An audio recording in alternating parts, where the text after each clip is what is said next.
Assalamualaikum warahmatullahi wabarakatuh. Baik, saya akan menyampaikan materi tentang sistem pernapasan pada hewan. Sebelum saya menjelaskan, perkenalkan terlebih dahulu, saya Nada Octavia Putri dari kelas Pendidikan Biologi 1C.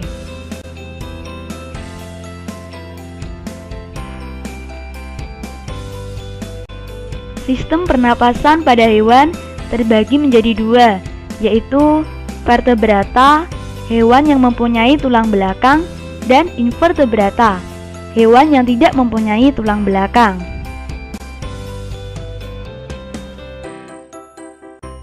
Sistem pernapasan pada hewan vertebrata yaitu pada Pisces, reptil, aves, mamalia, dan amfibi. Yang pertama yaitu saya akan membahas sistem pernapasan pada Pisces. Anggota Pisces pada umumnya bernapas dengan insang. Ada yang insangnya dilengkapi tutup insang atau operkulum, misalnya ikan bertulang sejati, dan ada pula yang insangnya tidak tertutup, misalnya pada ikan bertulang rawan. Di samping itu, ada pula kelompok ikan paru-paru yang bernapas dengan pulmosis. Insang ikan terdiri atas bagian lengkung insang, rigi-rigi, dan lembar insang. Pada lengkung insang, tumbuh pasangan gerigi-rigi yang berguna untuk menyaring air pernapasan yang melalui insang. Lembaran insang tersusun atas jaringan lunak, berbentuk sisir dan berwarna merah, karena mempunyai banyak pembuluh kapiler darah yang merupakan cabang dari arteri insang. Pada lembaran yang kaya kapiler darah inilah pertukaran CO2 dan O2 berlangsung. Mekanisme pernapasan pada Pisces, yaitu yang pertama tahap pemasukan. Pada tahap ini, mulut ikan membuka dan tutup insang menutup, sehingga air masuk rongga mulut, kemudian menuju lembaran insang. Disinilah oksigen yang larut dalam air diambil oleh darah. Selain itu, darah juga melepaskan karbon dioksida dan uap air. Tahap yang kedua, yaitu tahap pengeluaran. Mulut menutup dan tutup insang membuka, sehingga air dari rongga mulut mengalir keluar melalui insang. Air yang dikeluarkan ini telah bercampur dengan CO2 dan uap air yang dilepaskan oleh darah.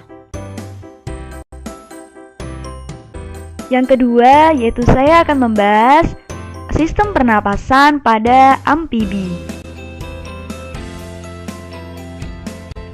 Katak merupakan vertebrata yang mengalami metamorfosis. Saat katak masih berupa berudu, hidup di air seperti ikan. Pada saat itu, berudu bernapas dengan insang, mula-mula berupa insang luar, dan setelah berumur lebih kurang 12 hari, insang luar diganti insang dalam. Selanjutnya, insang dalam ini akan berkembang menjadi paru-paru, sedangkan insang luarnya berkembang menjadi bagian dari kulit. Setelah mengalami metamorfosis dan menjadi katak, alat pernapasannya berubah menjadi kulit dan paru-paru. Pernapasan dengan kulit berlangsung efektif secara difusi, baik di darat maupun di air, sedangkan pernapasan paru-paru hanya dilakukan saat berada di darat saja. Mekanisme pernapasan pada amfibi. Dikata ada dua fase pernapasan, yaitu fase inspirasi dan fase ekspirasi. Fase inspirasi yaitu udara bebas masuk melalui celah hidung atau koane ke rongga mulut terus ke paru-paru. Bila otot bawah rahang bawah mengendor, maka volume rongga mulut membesar. Selanjutnya, udara dari luar akan masuk ke rongga mulut melalui koane. Kemudian koane tertutup. Dilanjutkan otot bawah rahang bawah berkontraksi.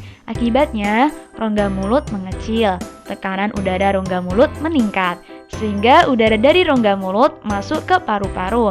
Di dalam paru-paru, oksigen berdifusi ke darah kapiler, sedangkan darah kapiler alveolus berdifusi keluar. Sedangkan pada fase ekspirasi, yaitu setelah terjadi pertukaran gas di dalam paru-paru. Otot bawah rahang bawah berelaksasi dan otot perut berkontraksi, sehingga rongga mulut membesar, sementara isi perut menekan paru-paru, sehingga udara dari dalam paru-paru masuk ke rongga mulut. Selanjutnya, otot bawah rahang bawah berkontraksi, rongga mulut mengecil, sedangkan tekanannya meningkat, sehingga udara akan keluar melalui koane atau celah hidung.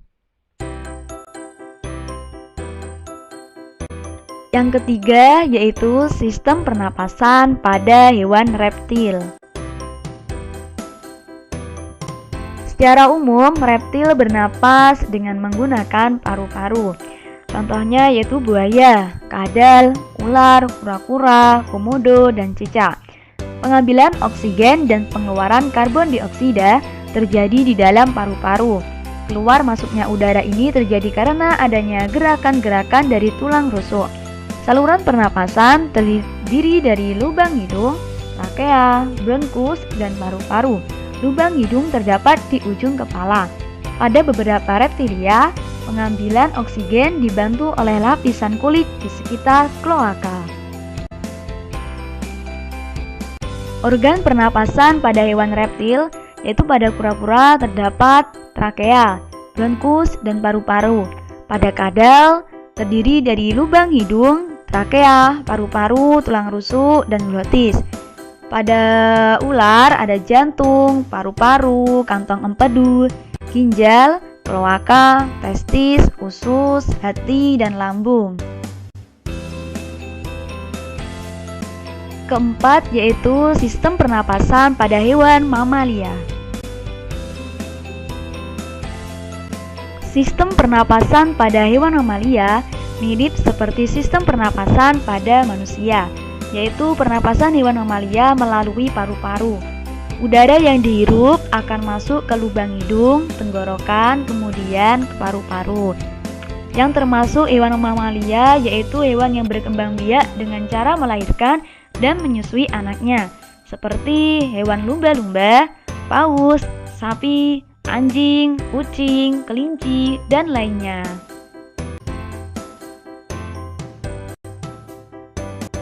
Mekanisme pernapasan pada hewan mamalia ada dua fase.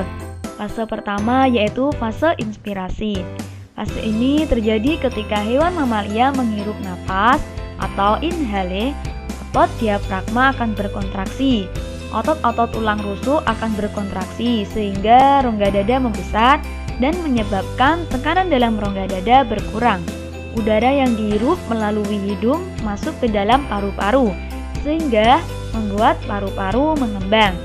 Sedangkan fase ekspirasi yaitu ketika hewan mamalia mengeluarkan napas, otot diafragma akan melemas dan kembali ke posisi semula. Kemudian otot-otot tulang rusuk juga melemas dan dibantu oleh kontraksi dari otot perut, sehingga menyebabkan rongga dada mengecil dan tekanan dalam rongga dada naik. Udara yang dikeluarkan melalui paru-paru keluar melalui hidung, sehingga membuat paru-paru mengecil. Kelima yaitu sistem pernapasan pada hewan apes. Hewan yang termasuk ke dalam spesies apes ini diantaranya adalah hewan unggas, yaitu semacam berbagai jenis burung. Alat pernapasan yang dimiliki oleh apes adalah dua lubang hidung, paru-paru yang terhubung dengan kantong udara, trakea atau batang tenggorokan, faring yang akan menghubungkan rongga mulut dengan trakea, kantong udara atau pundi-pundi udara depan maupun belakang.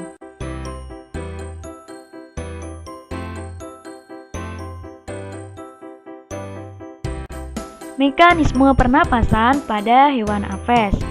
Ketika burung sedang terbang, yaitu ada dua fase. Yang fase pertama fase ekspirasi, yaitu ketika terbang terjadi pada waktu sayap diturunkan. Kantung udara pangkal lengan mengempis sampai kantung udara dada mengembang dan mendorong udara keluar sampai terjadi pergantian udara. Fase inspirasi yaitu ketika terbang terjadi pada waktu sayap diangkat. Kantung udara pangkal lengan mengembang hingga udara masuk ke kantung udara perut. Lalu udara dialirkan ke paru-paru dan sebagian masuk ke dalam kantung udara sampai darah mampu mengambil oksigen dari paru-paru. Ketika burung sedang tidak terbang, yaitu pada fase ekspirasinya, proses ini terjadi saat melemasnya rongga dada. Hal ini akan membuat tekanan pada paru-paru meningkat, sehingga menyebabkan udara keluar dari paru-paru menuju sistem pernapasan. Sedangkan pada fase inspirasinya, itu pertama-tama otot antar tulang rusuk berkontraksi, maka rongga dada akan membesar. Hal ini menyebabkan udara dapat masuk ke dalam paru-paru. Sebagian dari udara akan diteruskan melalui pundi-pundi udara.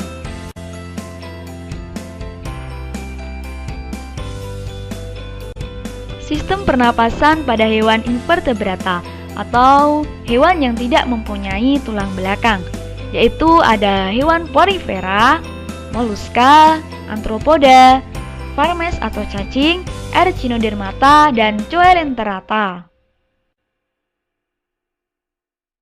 Yang pertama yaitu porifera. Porifera ini bernapas dengan cara memasukkan air melalui pori-pori atau ostium yang terdapat pada seluruh permukaan tubuhnya, masuk ke dalam rongga spongocoel. Proses pernapasan selanjutnya dilakukan oleh sel leher atau choanosit, yaitu sel yang berbatasan langsung dengan rongga spongocoel. Aliran air yang masuk melalui ostium menuju rongga spongocoel membawa oksigen sekaligus zat-zat makanan. Pengikatan O2 dan pelepasan CO2 dilakukan oleh sel leher atau choanosit. Selanjutnya, air keluar melalui oskulum. Kedua yaitu sistem pernapasan pada hewan moluska. Moluska adalah hewan bertubuh lunak. Moluska ini ada yang hidup di air dan ada pula yang hidup di darat. Yang hidup di air contohnya seperti siput, cumi-cumi, dan kerang atau bivalvia. Bernapas menggunakan insang. Aliran air masuk ke dalam insang dan terjadi pertukaran udara dalam lamela insang. Sedangkan moluska yang hidup di darat seperti siput darat atau bekecot bernapas menggunakan paru-paru. Ketiga, sistem pernapasan pada arthropoda. Pada hewan insekta, bernapas menggunakan sistem trakea. Sistem trakea ini terdiri atas spirakel atau stigma, saluran pembuluh trakea, dan trakeolus. Spirakel merupakan jalan keluar masuknya udara dan ke dalam sistem trakea. Terdapat di kerangka luar atau exoskeleton, terletak berpasangan pada setiap segmen tubuh dan merupakan tempat bermuaranya pembuluh trakea. Trakeolus ini merupakan tempat terjadinya pertukaran udara pernapasan. Trakeolus mempunyai fungsi yang sama dengan kapiler pada sistem pengangkutan pada hewan vertebrata. Pada hewan laba-laba atau arachnida dan kalajengking scorpionida, bernapas menggunakan paru-paru buku. Paru-paru buku ini merupakan invaginasi atau pelekukan ke dalam abdomen. Paru-paru buku mempunyai banyak lamela, seperti halaman buku yang dipisahkan oleh batang-batang, sehingga udara dapat bergerak dengan bebas. Udara dari luar masuk melalui spirakel secara difusi. Selanjutnya, udara masuk di antara sel-sel lamela dan berdifusi dengan pembuluh darah di sekitar lamela. Yang keempat yaitu sistem pernapasan pada hewan Coelenterata. Coelenterata merupakan hewan berongga yang anggota tubuhnya disusun oleh dua lapisan sel, yaitu pada lapisan dalam dan lapisan luar. Untuk melakukan pernapasan, hewan Coelenterata mengandalkan proses difusi oksigen di lingkungannya melalui permukaan tubuhnya. Meskipun demikian, Coelenterata juga mempunyai alat bantu pernapasan yang disebut dengan siphonocliva. Siphonocliva ini yaitu perluasan dari celah mulut Coelenterata. Kelima yaitu sistem pernapasan pada hewan Echinodermata. Echinodermata merupakan hewan yang umumnya mempunyai ciri-ciri duri pada tubuhnya, meskipun ada juga yang tidak berduri seperti bintang laut. Hewan Echinodermata berkulit duri seperti landak dan mentimun laut melakukan pernapasan dengan bantuan organ yang disebut dengan insang kulit. Sedangkan bintang laut, pernapasannya dilakukan melalui kaki ambuk lakral. Untuk anggota hewan Echinodermata lainnya seperti teripang, melakukan pernapasan dengan sebuah sistem yang dikenal sebutan pohon respirasi. Pada teripang, pohon respirasinya terdiri dari dua saluran utama yang mempunyai cabang-cabang di dalam tubuhnya dan bentuknya menyerupai pohon. Pada saluran itu juga ada semacam perekat yang dipakai sebagai alat untuk pertahanan diri. Yang keenam yaitu sistem pernapasan pada hewan Varmes atau cacing. Sebagian besar Varmes bernapas menggunakan permukaan tubuhnya. Misalnya anggota filum Platyhelminthes yaitu planaria dan anggota filum Annelida yaitu cacing tanah atau Peretima sp. Ada beberapa Annelida bernapas dengan insang. Misalnya Annelida yang hidup di air yaitu Polychaeta atau golongan cacing berambut banyak. Ini bernapas menggunakan sepasang porapodia yang berubah menjadi insang. O2 dan CO2 berdifusi melalui permukaan tubuhnya yang basah, tipis, dan mempunyai pembuluh-pembuluh darah.